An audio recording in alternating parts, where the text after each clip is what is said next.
दुनिया में कोरोना का कहर अभी पूरी तरह खत्म नहीं हुआ है और दूसरी तरफ जानलेवा निपाह वायरस ने सनसनी फैला दी है। भारत में इस वायरस ने दस्तक दे दी है, लेकिन ये वायरस क्या है और कोरोना से कितना अलग है ये वायरस, ये आपको बताएंगे। लेकिन उससे पहले जान लीजिए कि ये वायरस केरल में तेजी से फैल रहा है। जहां इस वायरस के मरीज तेजी से बढ़ रही हैं, केरल में अब तक 5 निपाह वायरस के मामलों की पुष्टि की जा चुकी है, जबकि 700 से ज्यादा मरीज उच्च श्रेणी वाले संख्या में आ रही हैं। कोरोना की तरह ये वायरस भी इंसानों की जान ले रहा है और सबसे बड़ी बात, ये वायरस इंसानों के बीच तेजी से फैलता जा रहा है।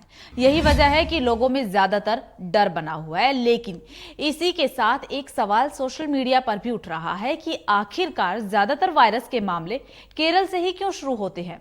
बात सिर्फ निपाह वायरस या फिर कोरोना वायरस की नहीं है, बल्कि influenza, hepatitis B, Kyasanur forest disease virus, measles virus, hepatitis A virus, Zika virus, dengue virus, swine flu, chikungunya और इसके अलावा भी बहुत सारे वायरस ऐसे हैं जो केरल से ही शुरू होते हैं और केरल में कहर मचाने के बाद धीरे धीरे देश के अलग राज्यों में फैलते हैं। जबकि देश के अगर शिक्षित राज्यों की बात की जाए तो केरल उसमें शामिल रहता है। यहाँ पर साक्षरता दर 94% है, यानी कि देखा जाए तो यहाँ के हर एक परिवार में आपको एक ना एक सदस्य ऐसा मिल जाएगा जो देश के बाहर काम करता है। यही वजह है कि इस राज्य में ज्यादातर वायरस वाली बीमारियां पाई जाती है। दरअसल जिस राज्य या फिर शहर में ज्यादातर लोग विदेश में रहते हैं, वहां इस तरह के बाहरी वायरस की पहुंच बढ़ जाती है। केरल में भी जितने वायरस के मामले मिलते हैं, उनमें ज्यादातर का मूल विदेश से आया हुआ होता है या फिर कोई शख्स विदेश में रहता है। अब सवाल ये भी उठ रहा है कि दूसरे राज्यों पर इसका असर कितना होता है। जिस तरीके से केरल में फैलते हैं, क्या दूसरे राज्यों पर इसका असर देखने को मिलता है? तो जैसा कि हमने आपको ऊपर ही बता दिया, जानकारी दे दी है कि केरल सबसे ज्यादा साक्षर राज्यों में आता है, इसलिए वहां के लोग जागरूक भी ज्यादा है। और यह भी सच है कि ज्यादातर वायरस वाले जो मामले हैं वो पहली बार केरल में ही पाए जाते हैं। लेकिन यह भी साथ ही साथ सच है कि वहां के लोग उस वायरस को उतना फैलने नहीं देते हैं। वहीं अगर वही वायरस जब देश के दूसरे राज्यों में पहुंचता है तो तबाही मचा देता है, खासतौर से उत्तर भारत के राज्यों में। इस तरह के वायरस ज्यादातर फैलते हैं और लोगों में ज्यादातर डर भी पैदा करते हैं। कोरोना महामारी में हमने ये देखा भी है कि किस तरीके से, कितनी तेजी के साथ उत्तर भारत के राज्यों में कोरोना वायरस फैला। वहीं आपको अब ये भी बता देते हैं कि निपाह वायरस दरअसल सुअरों और चमगादड़ों के जरिए इंसानों में फैलने वाला वायरस है।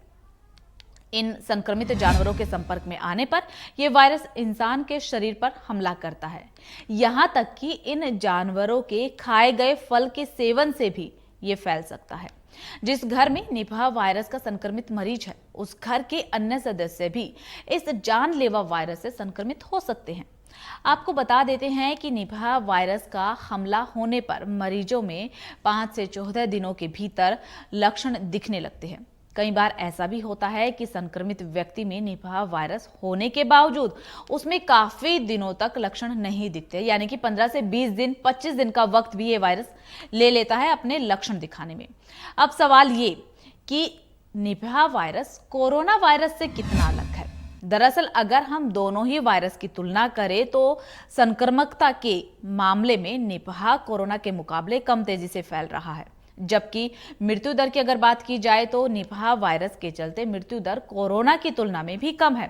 दूसरी तरफ अगर इसके शरीर पर इफेक्ट की बात करें तो कोरोना वायरस से संक्रमित व्यक्ति केवल फेफड़ों के चलते ही ज्यादा परेशान होता है, जबकि निपाह वायरस की चपेट में आने वाले व्यक्ति के दिमाग में सूजन आ सकती है और व्यक्ति कोमा में भी जा सकता है।